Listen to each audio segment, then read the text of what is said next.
Cíntia, a palavra é sua.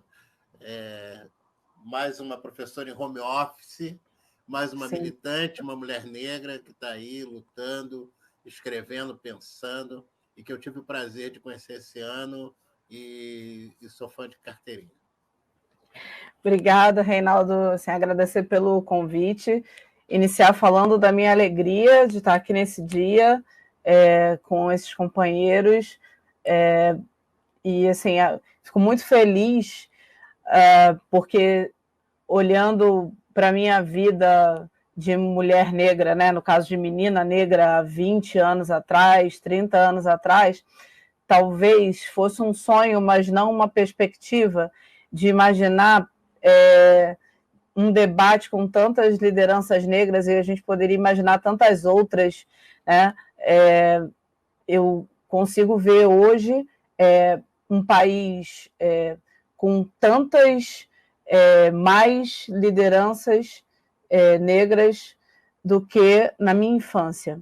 E isso é muito importante, porque é fundamental que a gente resgate referências, né? A professora Clarice estava falando da importância da gente trazer um diálogo antirracista para as nossas escolas. Ela estava falando em relação aos alunos dela, e é importante, né? Sou professora e o meu palco de lutas como a gente fala na rede municipal, o chão da escola. E eu acho que a partir dele é importante eu falar, né? Quando o professor Nardi falou sobre a importância da gente falar sobre a África para o mundo, e eu acho que ainda mais para nós brasileiros, porque é fundamental para a nossa construção enquanto cidadãos brasileiros e enquanto afrodescendentes brasileiros. Eu acho importante a gente lembrar tanto como alguns marcos na nossa história recente, tanto a 10.639, quanto o sistema de cotas raciais são importantes para isso. Eu vejo com muita alegria a chegada de tantos professores negros e alunos negros dentro da escola pública secundarista, né, e escolas técnicas e da universidade, e professores negros dentro da rede pública, mais do que a gente já tinha, porque isso inflama o debate da importância da gente discutir as temáticas africanas e afrodescendentes mais do que uma exigência legal. Porque isso que o professor Nardi trouxe, de tornar as instituições inclusivas, é extremamente importante, porque uma coisa é o que a gente tem ali por escrito e outra é o que a gente consegue, de fato, colocar na veia das nossas instituições. E o que eu enxergo de tornar as nossas escolas mais próximas, de fato, para os nossos estudantes, é fazer com que a gente consiga trazer para esses alunos um sentimento de um currículo que não seja esse currículo colonial, eurocentrado, mas que eles consigam construir ao longo do seu caminho, né, de estudantes, uma visão de cidadãos afrodescendentes e pertencentes a esse espaço, né? E aí eu pensei muito na fala da professora Helena Teodoro, lá no começo, né, de como que a gente pensa, né, esse acesso à qualidade de vida, a luta pela cidadania, a exclusão, e eu pensei muito no processo de exclusão que os nossos alunos estão vivendo hoje, dentro desse contexto de pandemia, né, para retomar aquilo que você estava falando lá no começo. A gente está vivendo um processo que não traz apenas uma exclusão do sistema de saúde, mas também do sistema educacional, né? A gente tem tido aí você falou, né, professor em home office, mas a forma como a gente está acessando aos nossos alunos também está trazendo um processo de exclusão grande a esses alunos da rede pública, que são majoritariamente alunos afrodescendentes. E aí eu acho que é muito importante a gente conseguir construir uma caminhada dentro do nosso processo nas escolas, que a nossa prática seja uma prática antirracista. quando a gente olha, né, para o currículo dentro das nossas escolas, a gente tem duas maneiras, né, de pensar ali, né, do currículo escrito. Eu estava analisando o currículo da rede, por exemplo, a gente tem a temática de África e de afrodescendência lá do primeiro até o 9º ano do nosso aluno. Mas a gente não pode esquecer que o livro didático faz currículo na vida de muitas instituições escolares. E o papel que a África e a afrodescendência têm dentro desses livros didáticos, muitas vezes, não dialoga com aquele documento curricular que está escrito ali para essas redes, né?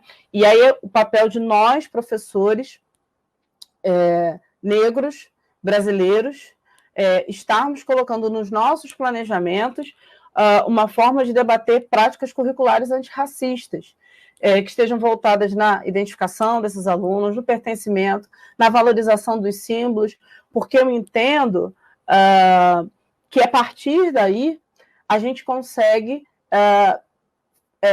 transformar, né? A gente consegue fazer com que esses cidadãos olhem para as suas lutas desde cedo, né? Desde garotos bem pequenos e meninas bem pequenas, pensando para essa crítica que a professora Helena trouxe. Como é que eu olho para a minha condição? Como é que eu transformo esse espaço que eu vivo? Como é que eu me coloco dentro dessa luta, nessa sociedade que é racista, nessa sociedade que quer me matar, que quer destruir a minha existência? Como é que eu enxergo esse meu papel enquanto cidadão negro brasileiro, né? E numa sociedade, numa cidade negra, que é o Rio de Janeiro, né? A gente vive numa cidade negra e onde os nossos alunos estão muitas vezes à margem de todas as formas, né? Eu não posso deixar de pensar, quando a professora Clarice falou, como as nossas escolas, elas excluem a negritude, desde a hora desse menino e dessa menina chegar na escola, porque muitas vezes tem uma barreira física, porque essa criança não vai conseguir chegar nesse ambiente escolar, muitas vezes porque esse aluno pensa que esse ambiente escolar não é para ele, porque faltam figuras de poder para que ele possa se projetar a partir da educação, ele não entende que aquele espaço possa projetá-lo, porque ele acha que ele não é digno de chegar lá, de ter essa ascensão,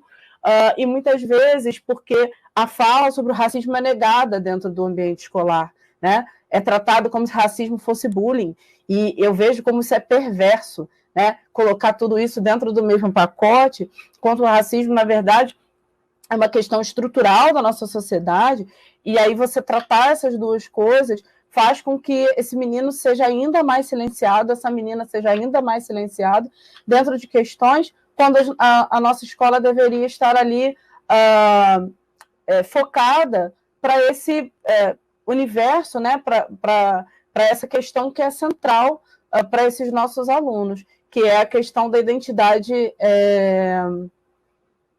afrodescendente dele. Estou concluindo agora, Reinaldo. Então, acho que é importante a gente pensar nessa ponte entre nós e o continente africano, mas pensando principalmente a partir dessa nossa geração que está dentro das escolas, porque eu vejo de muita importância a construção dessa geração, porque é fundamental que eles consigam já desde cedo entender como que se entender e quais as ferramentas que eles têm para lutar e reconstruir essa sociedade tão racista, mas para encontrar ferramentas para estar construir uma sociedade antirracista. Exatamente, falando sobre isso no meu artigo. Qual é o papel do cientista social nessa questão agora? Né? Como a gente pode influenciar, fazendo com que políticas públicas sejam fomentadas através da nossa pesquisa? Então... eu ia pedir para a Cíntia entrar na sala.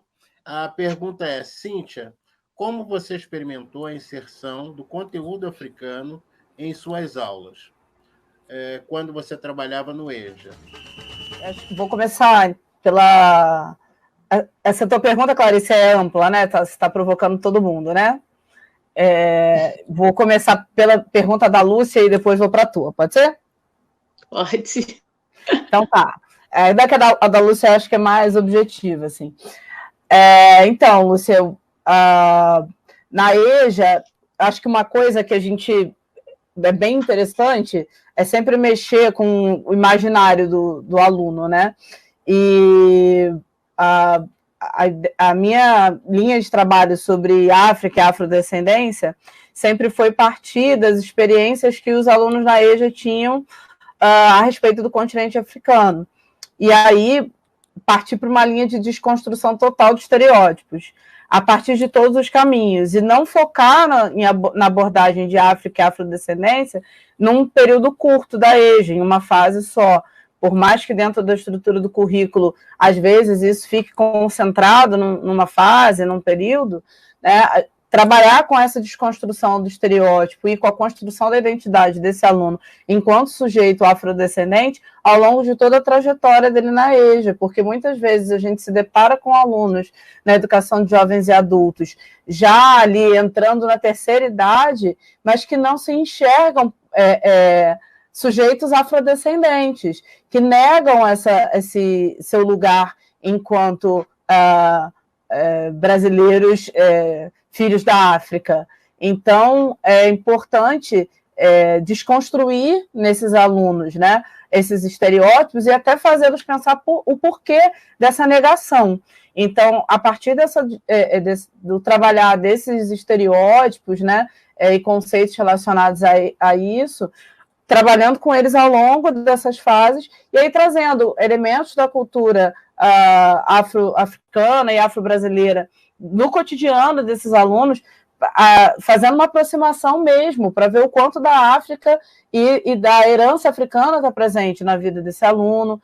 A gente tinha uma parceria muito forte com a professora de História, e aí tinha aulas de dança afro, e aí era muito interessante, porque os alunos conseguiam soltar um pouco as amarras do preconceito religioso que existia neles, muitas vezes, né, de fazer movimentos de dança afro. Então, ficavam muito presos a uma questão de ligar a dança, a uma questão de um bloqueio mesmo de religião, né?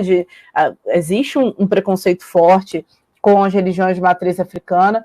Então, foi um processo mesmo, ao longo começava lá desde do que seria, né, na EJA tem muita diferença de nomenclatura, mas quinta fase, né, que seria equivalente ao sexto ano, por aí, fazendo uma comparação com a educação não EJA, até o final do ensino médio, com diversas temáticas, e aí sempre ligando a questões de exclusão social, exclusão racial, para que o aluno pudesse perceber que a África não é um estudo de um continente, mas de todo um processo de africanidade e afrodescendência dentro da vida do brasileiro.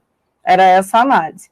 Em relação à pergunta da Clarice, eu acho que a gente não pode se dissociar do que o professor Júlio falou, né? Eu acho que a gente tem todo um processo de pesquisa, de trabalho dos movimentos sociais, movimentos sindicais, para produção de evidências, para pressão social, mas eu acho que se a gente não ocupar determinados espaços, a gente não consegue, muitas vezes, que esses dados e que essas pesquisas se concretizem em ações.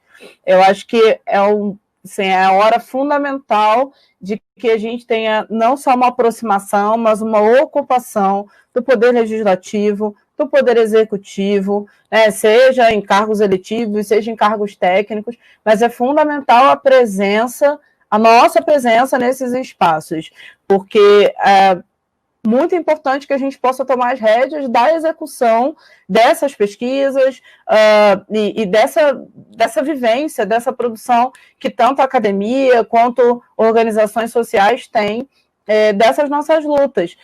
Acho que não é possível que as coisas aconteçam simplesmente pegando produções e entregando na mão de pessoas que nos representem. Acho que está na hora da gente pegar isso debaixo do braço e lá ocupar e transformar isso em lei e transformar isso em ação. Eu acho que se não for dessa forma, muitas coisas não tem como caminhar.